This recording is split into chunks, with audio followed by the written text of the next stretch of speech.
Okay, so today, what I would like to go over are how to do calculations in honors chemistry. Now, a lot of you guys, when you type numbers into your calculator, you're very tempted to write down every single digit that shows up on your calculator screen. For example, if we divide 7.8 by 3.8, our calculator gives us this very long answer, which includes a lot of digits. So in honors chemistry, I don't want you to blindly write down every single digit your calculator screen tells you. I want you to think about something called significant figures to determine which of these numbers will be important. So, when we do this calculation, we're going to have to think about something called significant figures.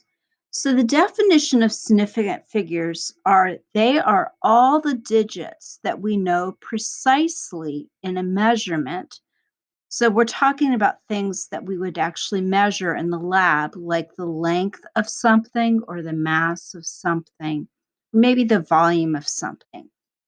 Plus, we're going to have one estimated digit. So when we're doing things in the lab, there are going to be two things that we're going to be working with. One are exact numbers, and the other is measured numbers. So we're going to have to think about what kind of numbers we're dealing with when we're given a problem. Are they exact or are they measured? So let's go over what each of how we can tell which one we have and what we do in both situations. So exact numbers are what we obtain when we count objects or if we use defined relationships. So if we think about like if I were to count how many students in this class, that would be an exact number. Or if I were to think about, like, for example, how many feet are in a yard, that would also be an exact number. That's a defined relationship. So when we count things, like I said, those are our exact numbers.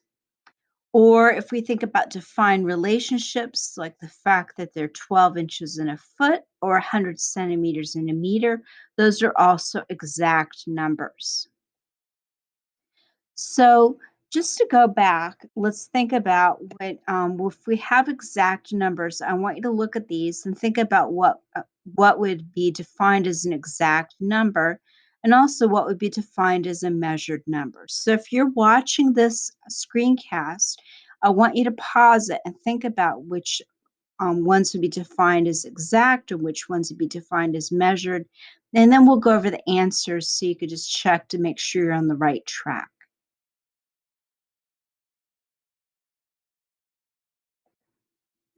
Okay, so hopefully you got these answers. Exact numbers would be counting numbers or definitions, and a measured number would be obtained using a measuring tool. So now I want you to look at these and decide if these are exact or measured. So again, if you're watching this screencast, I want you to pause it and write down what you think each is, and then we'll go over the answers.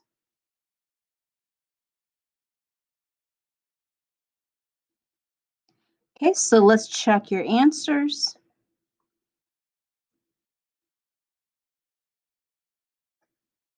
Okay, so hopefully you guys got the right answers.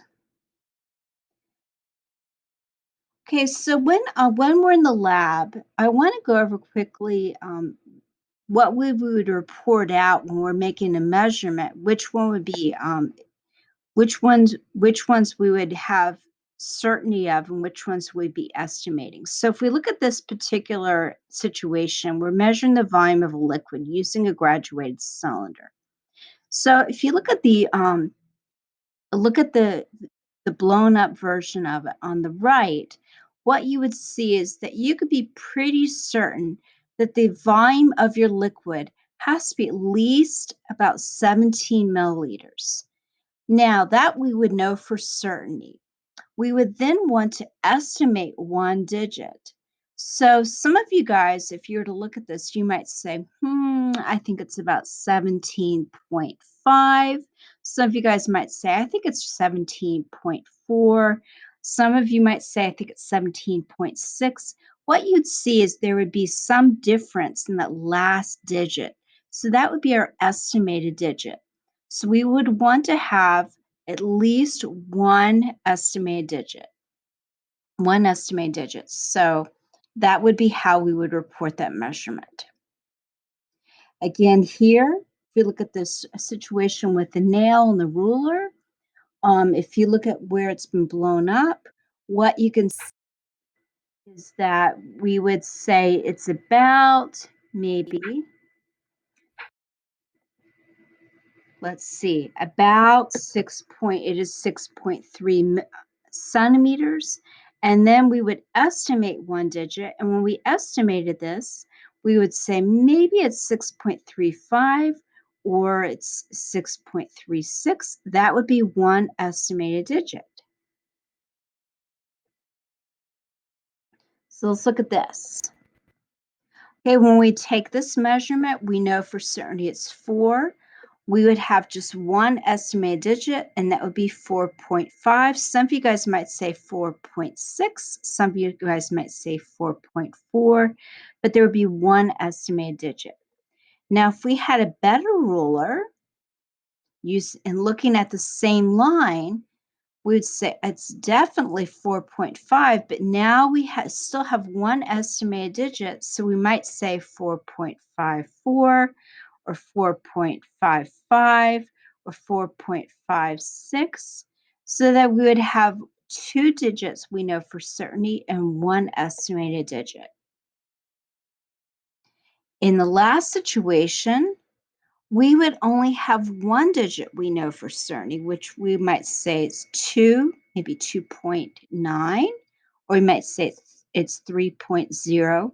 So there would be one digit after the decimal, which we would be estimating. The digits before the decimal, we would know for certainty.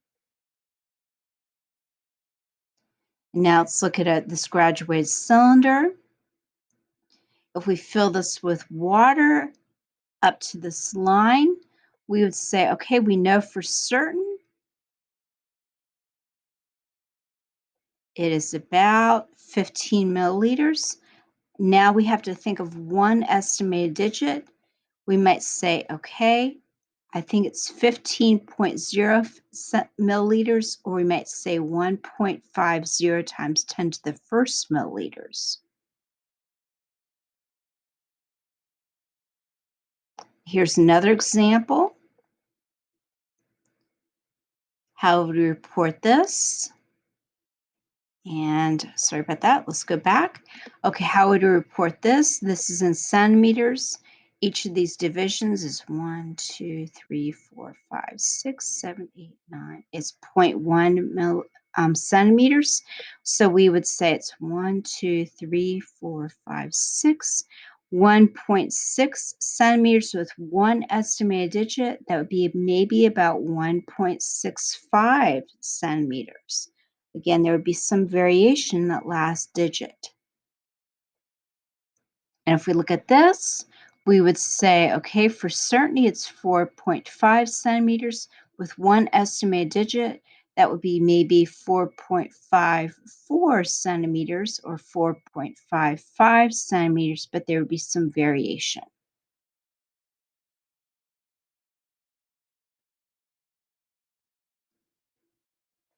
Okay, so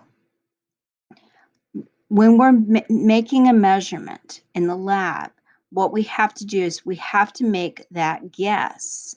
So all the digits that we report, we know for certain except for that last figure, which is going to be an estimate.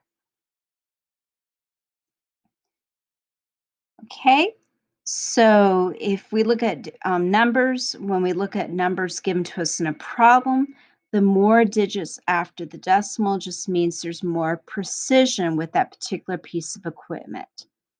So the first one would be like a so-so scale or balance. The second one would be a very, very precise balance that reports out to 5 digits after the decimal. It's a very, very good balance. Okay, so when we're given a number, though, in a problem, we're not going to really know much about the equipment that was used to obtain that number. And what we're going to have to do is examine that number and figure out how many significant figures were given in the problem. So I'm going to go over two different ways of doing this. So the first way is a set of rules. So I'm not going to read through these rules, but what I would like you to do is read through them and then write them down. Okay, so hopefully you guys wrote down rules 1 through 3. What I want you to do now is to write down rules 4 and 5 that are go over some examples. So I'm going to pause for a minute. You guys can pause this if you're watching the screencast and make sure you have these down.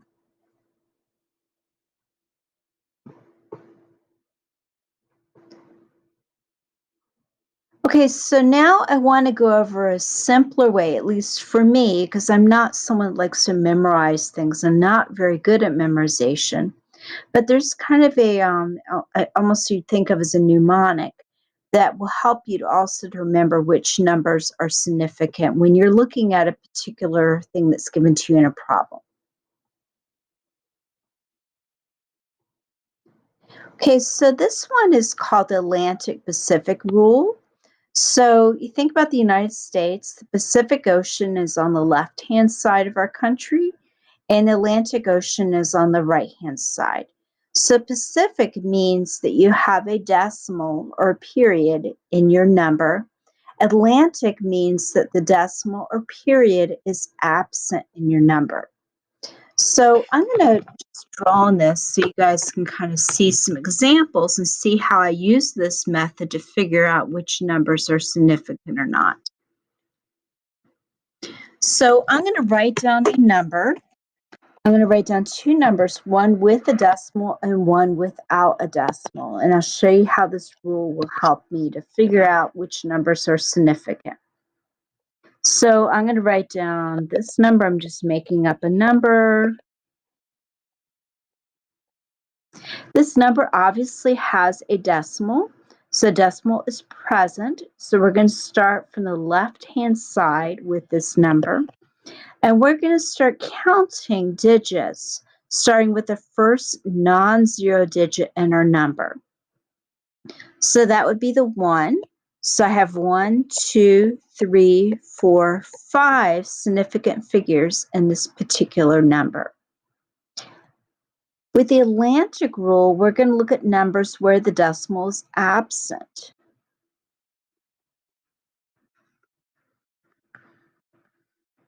So here we have a decimal. There's no decimal in our problem. It's understood to be after that last 0.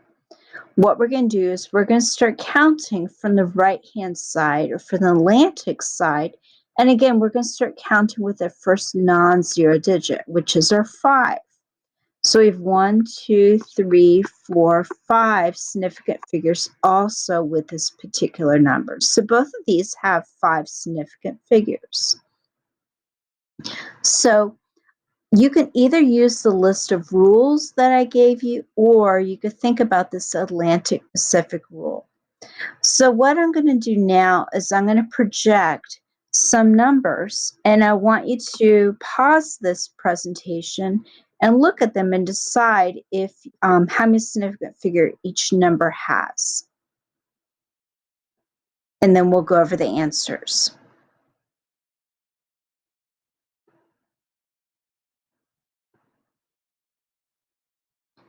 Okay, so I want you to pause this and think about how many significant figures each number has. And then, like I said, we'll go over the answers.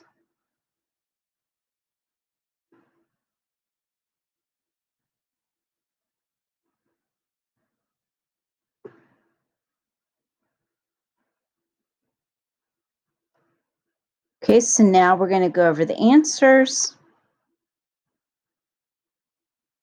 Okay, so for the first number, we have 6 significant figures. The second number only has 3. The third number has 5. The fourth number has also 5. The fifth number has 2. This next number has 4. And the last number has six significant figures. So I want to go through each of these separately so you guys can see why these have the number significant figures that I just told you. So I'm going to add this.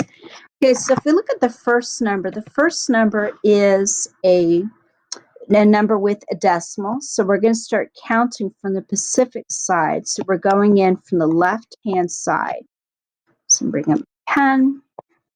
So we start counting with the first non-zero number, which is our 4. So we have 1, 2, 3, 4, 5, 6 significant figures.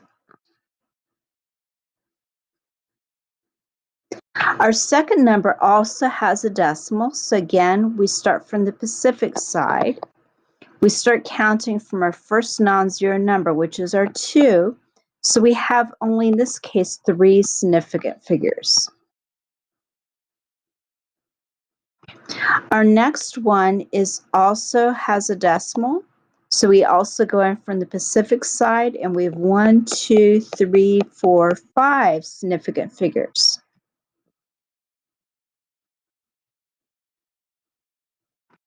Our next one also has a decimal, so we also start from the Pacific side. We start with the first non-zero number, so we have 1, 2, 3, 4, 5 significant figures also.